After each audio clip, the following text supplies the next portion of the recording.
Good morning. Now let's try it again. Good morning. All right, good. It is wonderful to see how many people here.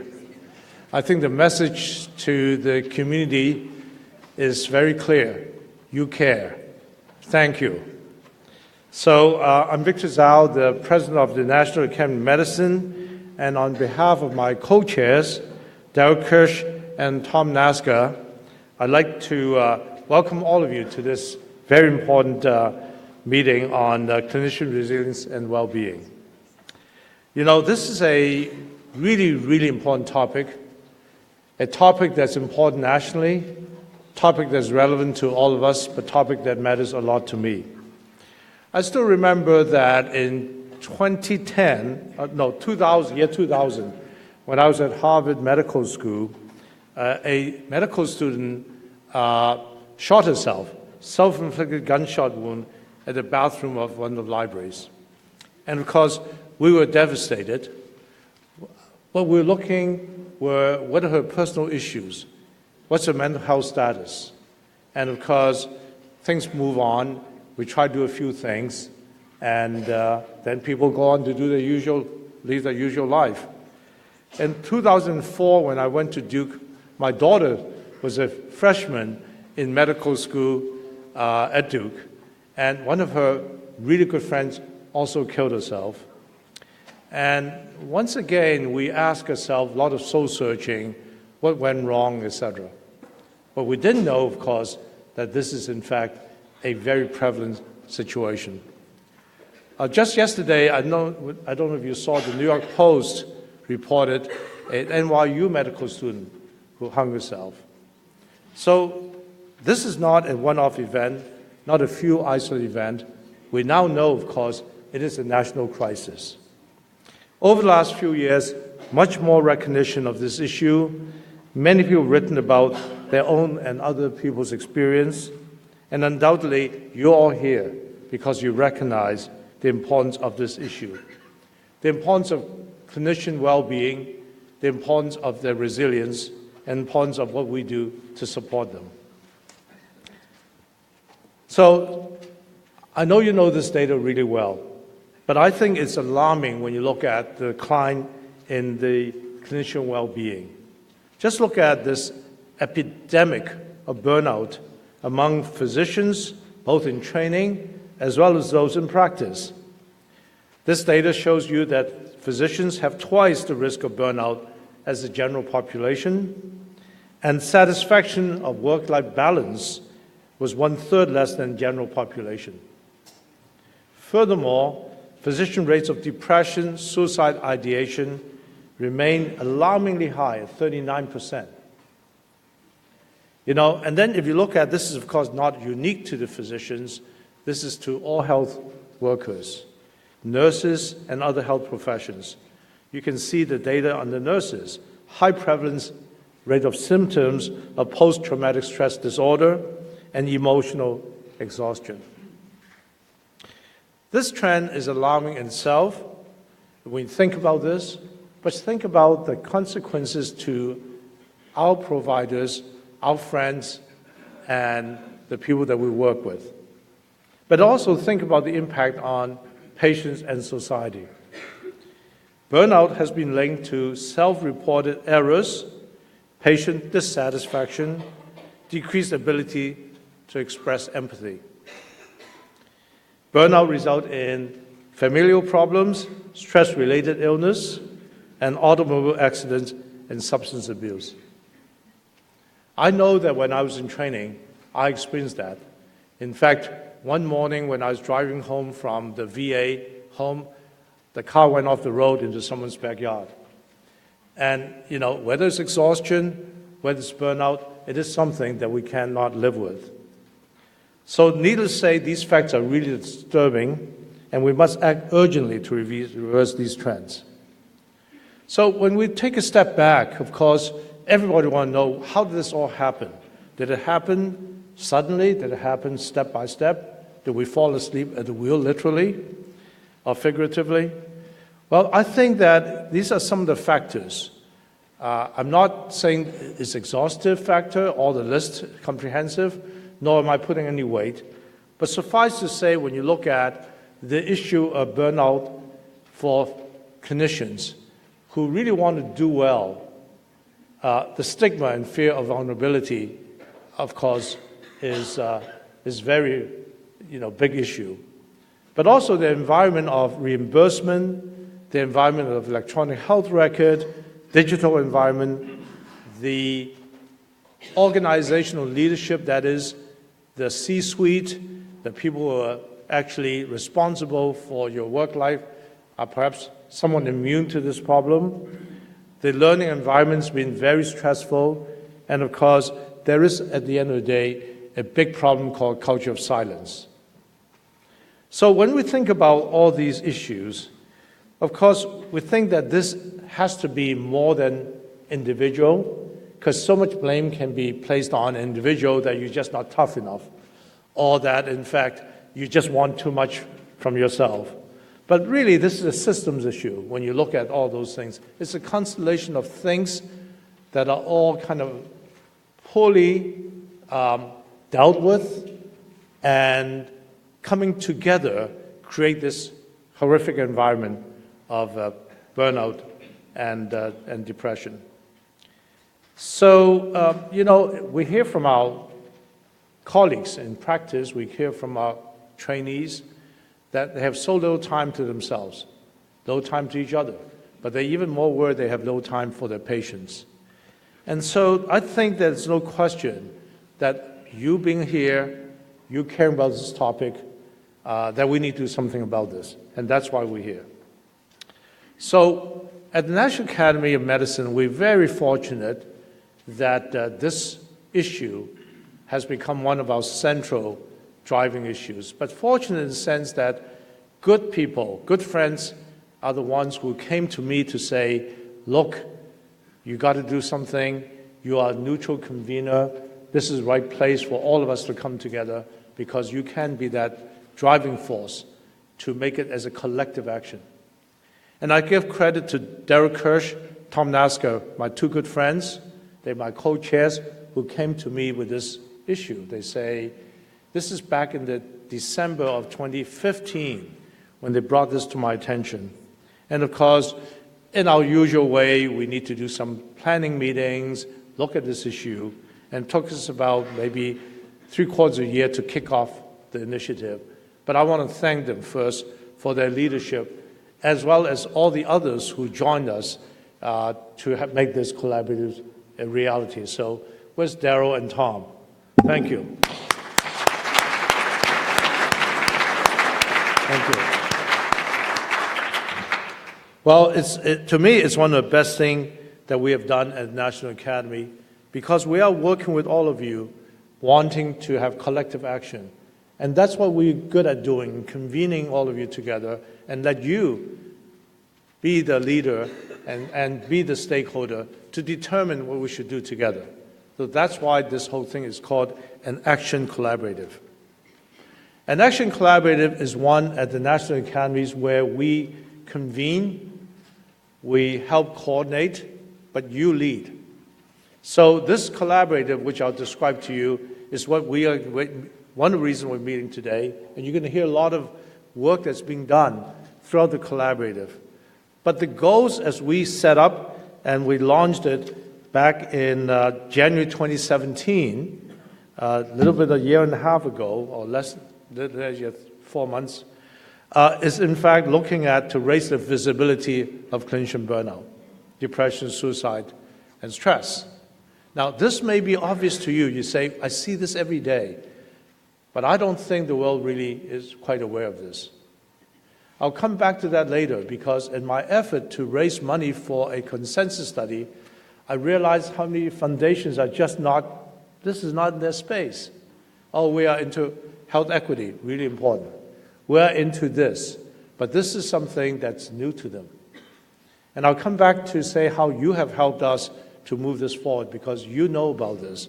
What we need to do is to take this message out there and let everybody know how important this issue is.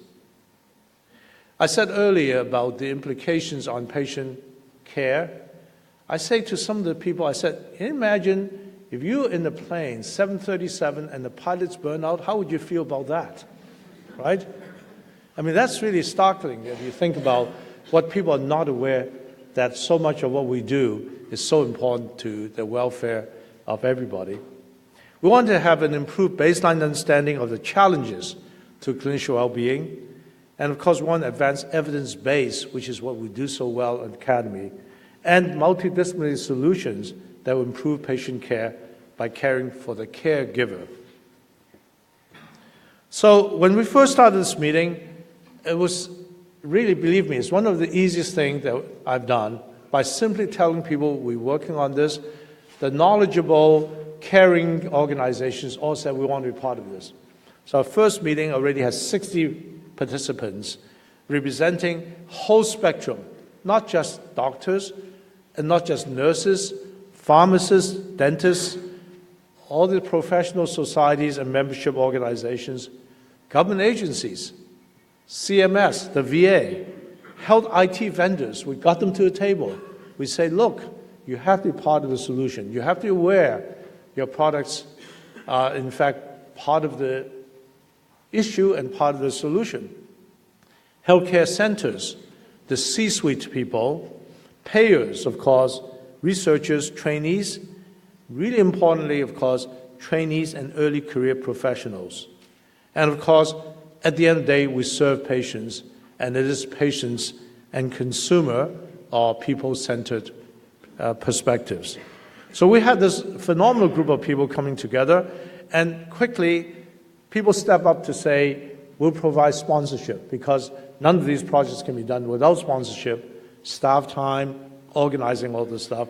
And here's 35 organizations which actually have been our sponsors, and I do want to give a round of applause to all of them. Thank you.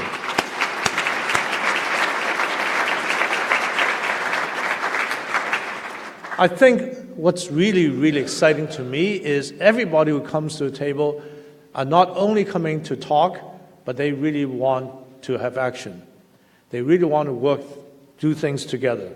So it is coming to a table to get collective solutions and willing to make the changes when they go back home and make those changes in the organization.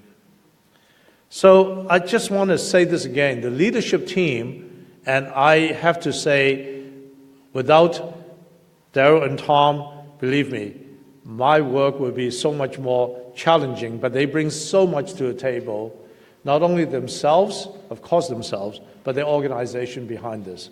So Daryl and Tom, thank you again. And of course, we have a steering committee that not only made of 3 of us, but of people who really are working closely with us. And you hear from some of them and the progress being made in looking at how to steer this initiative forward. So when we launched in 2017, immediately we have so many people who said, I want to be part of it, to the point that we didn't think we can manage. So we said, okay, we're going to have as a core group, and then we have a network. Today we have 120 network organizations that's all connected with us, and many of you are here. And I want to thank you and give you a round of applause.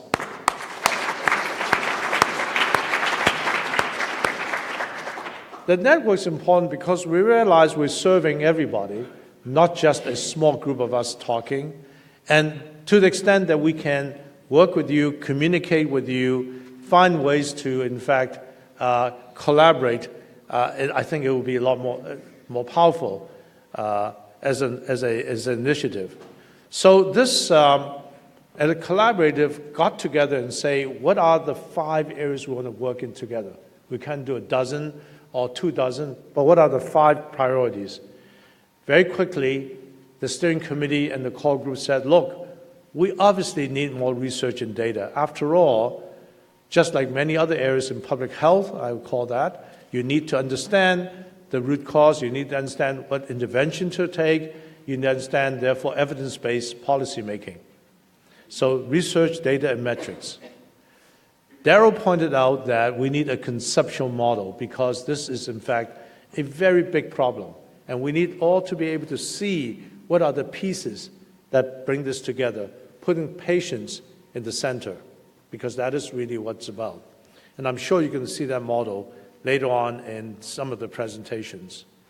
We obviously want to have a group that really focus on internal workflow and external factors to start talking about how we can really work together to change this. And that includes the IT vendors and the payers and the government agencies, of course, and all of us. And we said, look, one of the most important things, as we are doing today, is to message and communicate. Let's find a way to communicate. And I'm sure you're going to hear our recent launch of the Knowledge Hub. How many people have seen that? Can I see a show of hands? Phenomenal, right? I mean, to me, this is so amazing because this is the way by which we can learn best practices, learn from each other, and message with each other. And of course, the fifth one, which is really, in many ways, relatively new. First of course, publication is important. I have Sunny Sandeep here, who I asked to kind of lead this group. We have certainly published things which are highly visible, including in New England Journal of Medicine. But we now feel that it's important to express ourselves. Express ourselves not only the usual scientific way, but through art.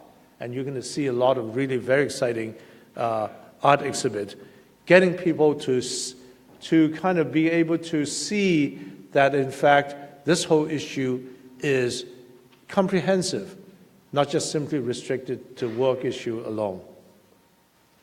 So I want to just quickly tell you what we've been able to achieve in the year, actually a year and, 5 months. Now, we have a collaboration we agreed to do for 2 years. By December last year, the group unanimously says, let's just extend it to 4 years. So now we have another 3.25 years, or 3+ years. That goes to show that people recognize it takes time to get these things fixed. But together, we kind of lose the energy and momentum after 2 years. That's obviously nothing that we want. But being able to have that momentum keep going. So already in year one, as I talked about, we have 5 working groups. We have discussion paper, burnout about healthcare professionals. We've launched a national call for commitment. We say, organization, please make a commitment. We have 150 statements of organizations make a commitment to work on this issue. We have an art show of expression of well-being, and Daryl, Tom, and I wrote a Perspective New England Journal to say that care is human. In year 2, we just launched a Knowledge Hub. We have many more discussion papers coming. We have a conceptual model that I believe is very comprehensive, that's ready. We are compiling validated instruments to assess burnout, and we have additional, getting more tool set in our toolkit, if you will, to help us to do what we want to do. So, what's really important that we've learned from To Err is Human and Crossing the Quality Chasm is to create a study that is definitive, that has clear recommendations for policymakers, for leadership, for everybody to address this issue. That, I believe, will be the other mechanism to get the national recognition and visibility. When you think about this, in 1999, when we kicked off To Err is Human, I think I was quite a bit younger, and I said, no, not at the Mass General, not Brigham Women's Hospital. But of course, that was so powerful that I can tell you it started a global movement. I was just in Japan a month ago on the 3rd ministerial meeting in patient safety. That is, all the ministers of health, some 150 countries come together to push this, and they are now proposing a WHO Patient Safety Day. That's the kind of things we want to get from this initiative. To Care is Human, as Daryl have suggested, is to talk about caregivers whose intention is to care for people, but in the course of doing that, they are obviously, in many ways, victims of many of the environmental problems that we face. So this study to Quality Chasm says it's not an individual problem. It's a system problem. So this study is going to be a systems approach to improving patient care by supporting clinician well-being. And within a month, we could be launching this study. But let me just tell a story about this study. So when people say, look, we need to do this study, we all recognize how important that is going to be, right? So I said, my colleagues and I said, we can't go back to the same sponsoring organization who's been so generous. So let's how to raise the money to do this study. And this is when I told you I called foundations, my friends, etc., and I got a modest round of support. So in talking to my colleagues and also Sharon S., we said, how about reach to people who really care? So we wrote letters to about 100 of you who are leaders of medical centers, etc., asking for $30,000 each. We were just talking earlier, within a day, we got a dozen people say, sure. Within several days, people step up, and believe it or not, we now have reached that goal easily because of all of you. This is what I mean when I say, you guys care, and now what we need to do is to make sure people also know about this nationally and in our community, and that should make sure that we all care about our clinicians and being able to advance their well-being altogether. So I think our vision for the future is very clear. We need evidence-based solutions. We need to leverage our network of all of you committed to improving and implementing the well-being. We need to grow the network to create a larger community of empowerment, and we need a campaign of systems change. So I look forward to these next 2 days.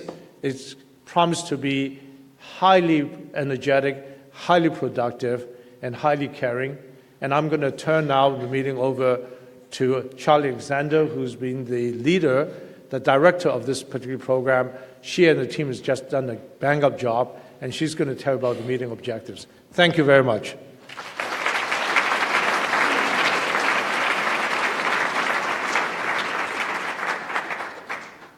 Good morning, everyone.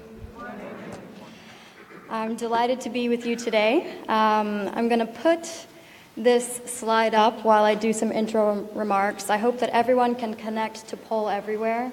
Poll Everywhere, we used it at our last meeting, and I think several of you in the audience have used it. It's a real-time audience engagement tool, so we look forward to getting your reflections throughout the meeting. So if you could connect now, first step is to connect to our Wi-Fi. The network is visitor, and there's no password. So there are 2 ways to submit responses. The first way is via text.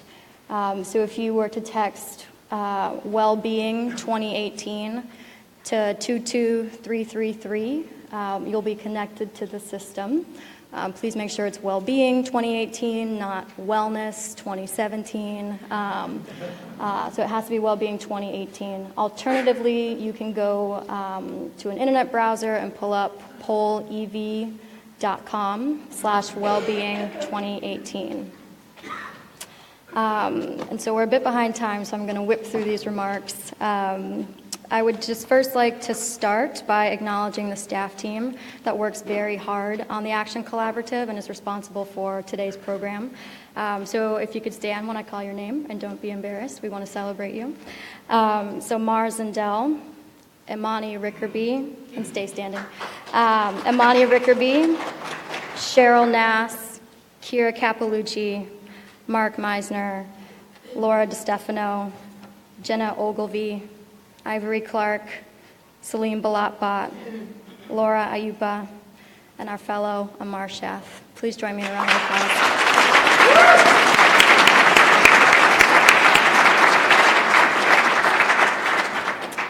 Okay, so today's meeting is framed around talking openly about loneliness, so giving it a name, speaking about it, and exploring avenues to foster diverse, inclusive, and connected environments that promote the well-being of all healthcare professionals. So I'm going to take this slide away, so I hope everybody is connected. We're getting a not delivered message. Oh gosh, the worst is happening. Okay. All right, some people are connected, so just keep trying, and maybe in a couple minutes we'll get there. So specifically, the meeting objectives for today are to examine the effects of loneliness on clinician well-being and explore strategies to enhance human connection and community at work. We want to investigate how individuals and organizations can use art and the humanities for healing and well-being, explore the causes and effects of anxiety, burnout, and depression on subpopulations, and share promising solutions for creating connected environments, and consider models of workflow redesign to improve clinician well-being. All right, some people are connected, so I'm going to keep moving on. So the frame for this meeting really came from a poet that my colleague Mar and I admire, Rupi Kaur. And the poem is "The Irony of Loneliness." Okay, the irony of loneliness is we all feel it at the same time together. So if you think about this for a minute, and you think of loneliness, as you'll hear in the keynote session, it's the subjective feeling of having inadequate social connections, or whatever way you want to say feeling alone. So how can we all feel alone at the same time? What drives loneliness, and how can we connect to others to improve our own well-being and the well-being of those close to us? So the first question is, when have you felt the loneliest? So we're getting some responses trickling in, and if you want to share them, please do. I could say I feel lonely standing at the podium right now. But I hope that people will dig deep, because this is an introspective meeting and we want to hear from you and really dig into some of the more humanistic aspects of the healthcare professions. So one example is when I'm lacking a support network to share problems or solutions, or when I'm physically exhausted and there's no end in sight to complete work.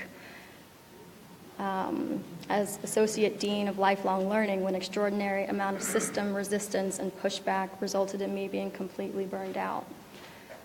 Match day, after an unanticipated patient event, when not supported by my husband. My job last night. So there are a range of people experiencing loneliness, and I don't know that you would immediately recognize somebody who's feeling lonely. So I look forward to digging into some of these thoughts throughout the day. I'm going to have to move on now, but we are collecting these responses, and we'll display them at another time throughout the program. I also wanted to talk about solutions, but we'll have to wait for the panelists to give us those. So I'll close by saying we had an art show, Expressions of Clinician Wellbeing, that we launched this winter, and we wanted to hear from all of you about what clinician well-being looks, feels, and sounds like. So no, you didn't have to be an artist to present. We got a lot of fantastic submissions. We got over 350, which is pretty amazing. And so we're going to have 100 of those pieces featured in a permanent online digital gallery, which is going live today. It's beautiful. 30 pieces were selected for the pop-up gallery, which we will have later this afternoon with a reception and violinist. It'll be beautiful. And then we're going to have 3 artists present during one of the sessions today. So my hat's off to my colleagues who worked on this, in particular Kira Capalucci, Amar Chef, and Annie Levy.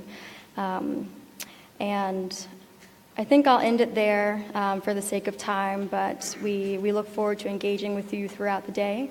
And now I would like to invite up my colleague, Daryl Kirch, who's president and CEO of the AAMC and co-chair of the collaborative. Thank you.